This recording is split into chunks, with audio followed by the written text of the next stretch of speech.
Salut à tous, c'est Zebra. Aujourd'hui, on se retrouve pour la suite de la dernière vidéo où je vous présentais mon AK-74. Au programme, l'upgrade de cette réplique.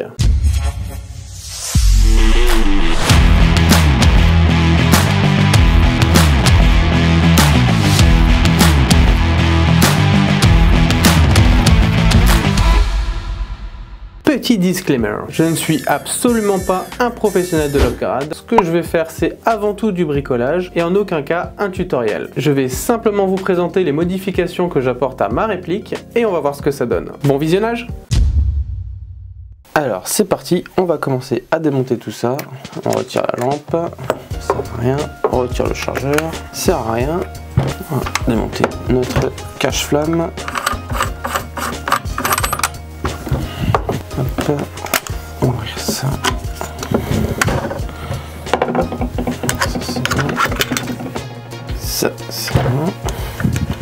On va retirer le petit ressort qui est là. Hop.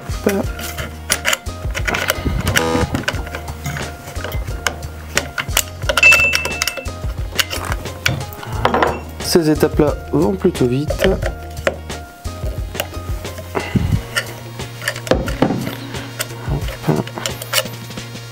Alors là on va démonter le bloc au pop. Alors on voit pas très bien. Tac, je sais pas si on va voir sur cette caméra là. Et vous avez deux vis ici là. Hop, de chaque côté. Un petit peu difficile d'accès celle-là. Donc là on peut retourner la réplique et ici là on a deux vis qu'on peut avoir avec un tournevis plat. C'est plutôt deux espèces d'écrous en fait hein, finalement. Donc là on a un petit accès et de une. Et voilà, deuxième vis du bloc up. On va pouvoir démonter notre poignée qui est là. Alors je crois que c'est la même empreinte encore une fois. Ouais, tout à fait. Donc démontage de la petite poignée. Donc il y a trois vis. D'abord une vis qui cache, une vis qui tient un cache qu'on va ôter. Hop. Et ensuite vous avez deux autres vis en dessous, des petites hein. Et la poignée saute. Et en avançant le bloc au pop, il y a la gearbox qui saute. Tac. C'est un peu compliqué parce que c'est magnétique. Et ça pour le moment on va plus s'en occuper. Là, on a notre système de sélecteur. Voilà.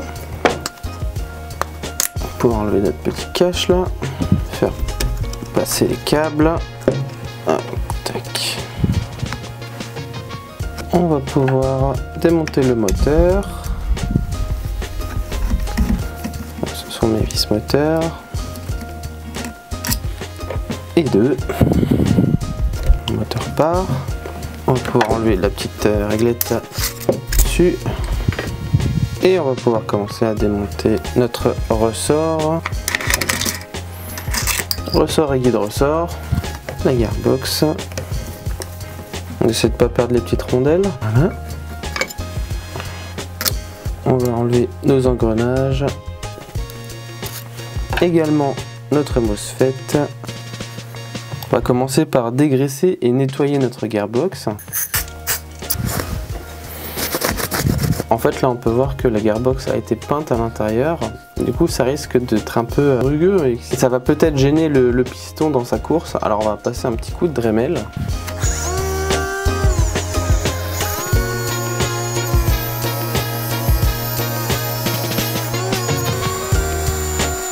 De cette façon là on a une zone très lisse, très propre en fait. On n'oublie pas de renettoyer pour enlever toutes les petits résidus qu'il pourrait y avoir de limaille. Je suis pas très fan des gearbox peintes parce que justement ça peut faire des petits dépôts de peinture et de crasse avec le temps.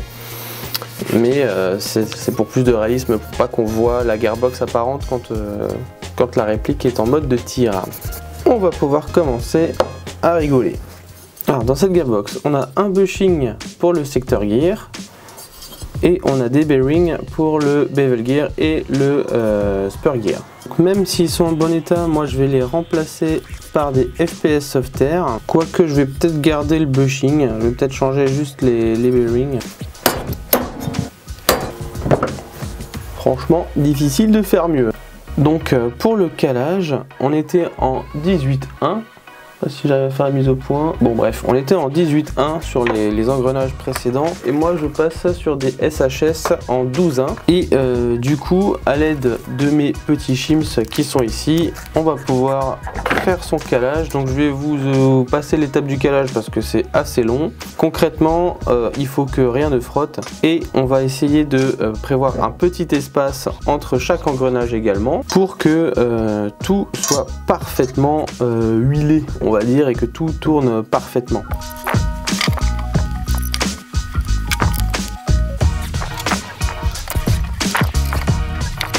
Alors l'idée c'est aussi de faire des tests en revissant quelques vis autour de la gearbox pour être sûr que les engrenages ne soient pas bloqués. Ce qu'il faut, c'est que les engrenages tournent librement et qu'il y ait un micro-jeu dans le pignon central en fait à chaque fois. Là par exemple j'en ai quasi un peu trop, donc il va falloir que je cale. À l'arrière c'est pas trop mal.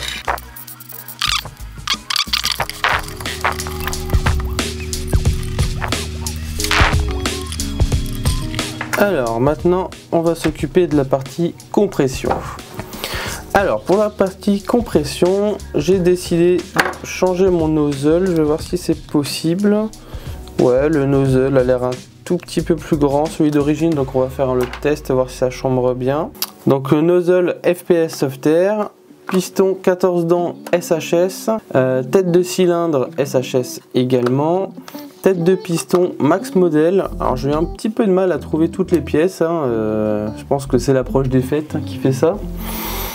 Cylindre FPS Soft Air, donc on va assembler tout ça et voir ce que ça donne. Donc toujours faire attention à bien choisir le cylindre en fonction de la longueur de son canon. En l'occurrence moi j'ai pris un Mad Bull, il est où? Un Mad Bull en 247 mm, donc du coup c'est bien la taille qu'il fallait.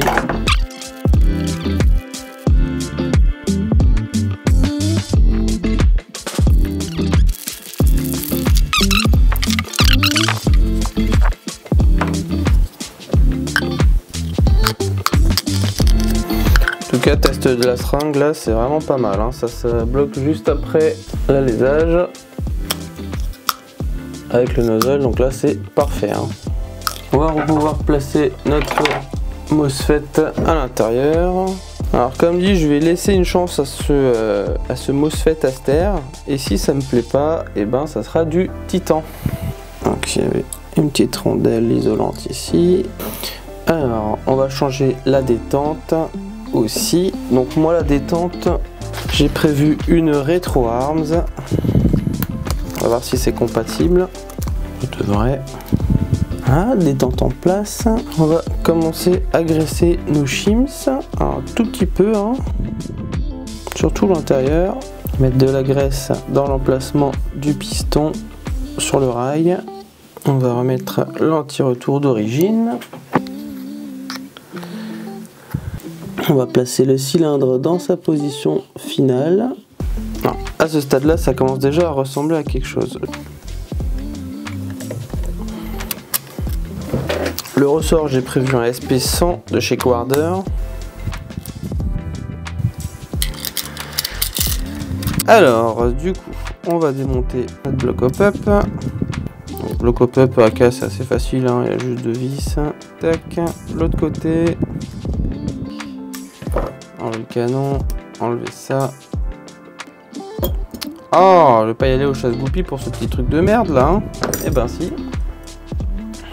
Mini chasse-goupille, hop. Donc ça c'était déjà un canon de précision en fin de compte, mais il est un peu trop long. Du coup, je vais partir sur mon collègue le Mad Bull.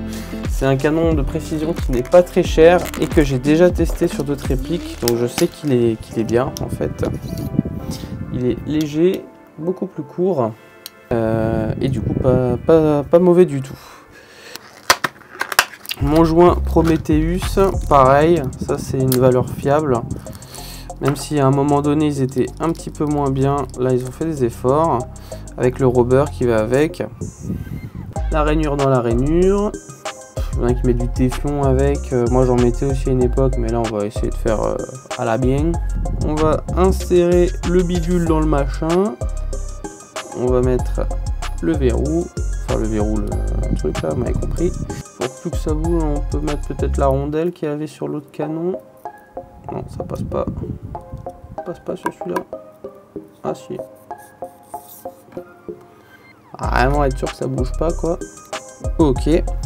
Donc maintenant on va pouvoir remettre le rubber. Donc le tensionneur hein, si on veut être Frenchy. Tac. À son emplacement.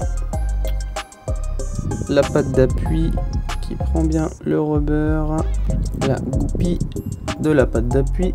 Notre montage il est pas mal. Ça appuie bien. Et enfin la glissière. On va remettre les petites vis, donc la vis de face, tac, la vis de contre. Ok, donc ça c'est bon. Avant de tester avec le nouveau moteur, je vais déjà donner une chance au moteur ultra slim qui est dessus. Donc là j'ai bien fait passer mes câbles. On va pouvoir réassembler ce petit monstre.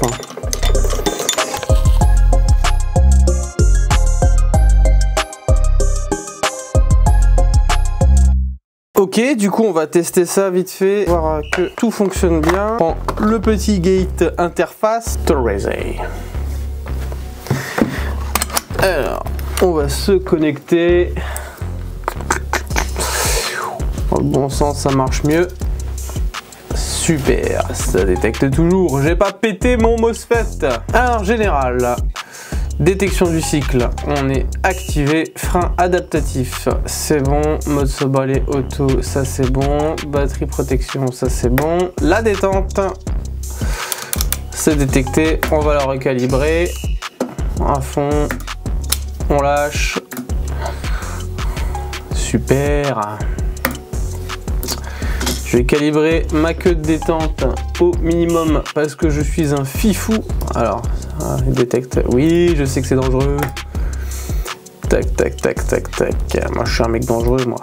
On va mettre par là. Pipi, pipi, pipi. Pas mal, ça. Pipi, pipi, pipi.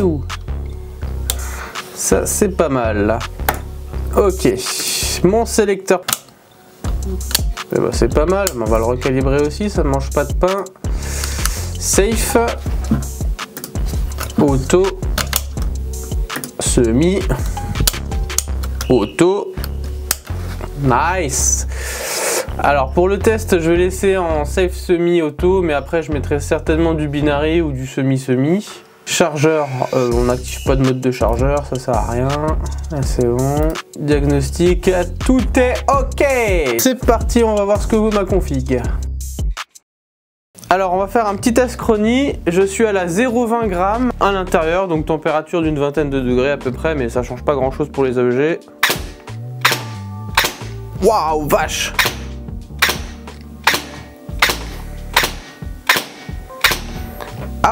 Ah ouais, ça pique.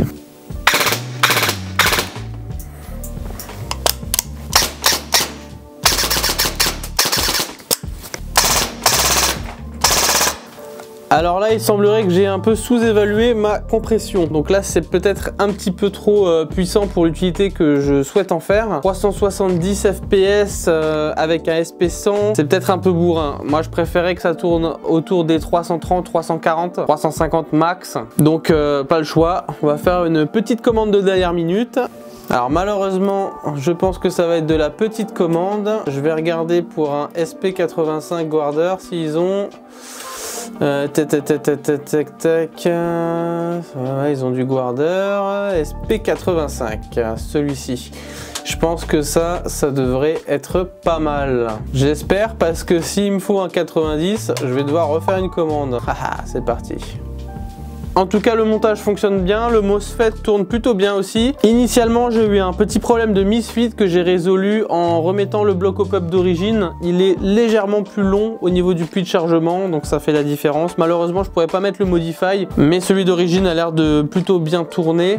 J'avais la question de changer le moteur et la poignée, du coup, je pense que dans un premier temps, je vais laisser ce moteur là. Tant pis, j'ai acheté un moteur, une cage moteur et une poignée pour rien. Je verrai peut-être pour les changer ultérieurement, mais dans l'état, je pense que c'est pas nécessaire. Je trouve que la réactivité et la cadence est plutôt pas mal. 2 seconds later. Bon, je vais quand même faire le test avec le SHS, par acquis de conscience. Le changement de moteur a nécessité le changement de la poignée, car celle d'origine est extra fine. Afin de ne pas dénaturer le style de la réplique, j'ai choisi une Zenitco de chez LCT ZRK3 et une cage moteur classique de chez SHS.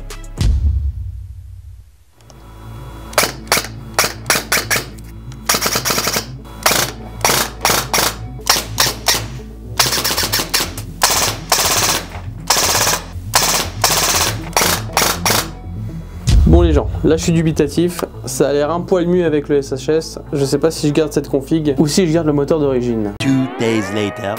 J'ai reçu le ressort. Je le monte et on teste ça.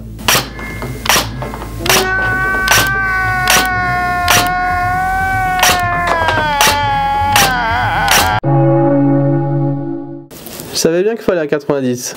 Bon, en tout cas, c'est pas grave, vous avez compris l'idée. Je ne vais pas en recommander un en vidéo et le monter en vidéo et le tester en vidéo. Partez du principe que je vais le faire. On va conclure ici cette vidéo d'upgrade qui est déjà beaucoup trop longue. Mais j'ai un dernier truc à vous montrer. Sur ma commande de ressort, je n'ai pas commandé que le ressort. J'ai également commandé ceci. Il s'agit d'un adaptateur Silverback passant du M24 au 14 mm pour nos traceurs. Et là, vous voyez où je veux en venir. J'aime beaucoup ce cache-flamme, mais moi je joue très souvent avec un traceur et ça me peinait un peu parce que si on le dévisse, on a quand même un gros pas de vis propriétaire ici en 24 mm.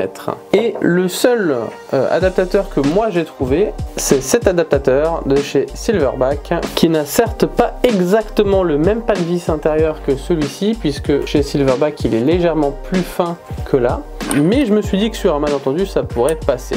Effectivement, ça se visse pas à fond, mais ça tient. Peut-être que si je l'usine avec une vis sans tête ici pour le serrer bien, pour être sûr que ça ne bouge pas en partie, je pourrais monter un traceur.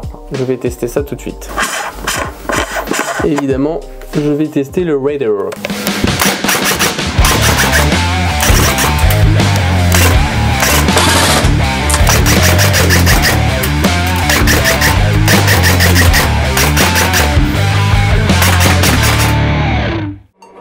Et voilà, j'espère que cette vidéo vous aura plu. À tous, je vous dis à très bientôt et n'oubliez pas le petit pouce et de s'abonner. Salut à tous, c'était Zebra.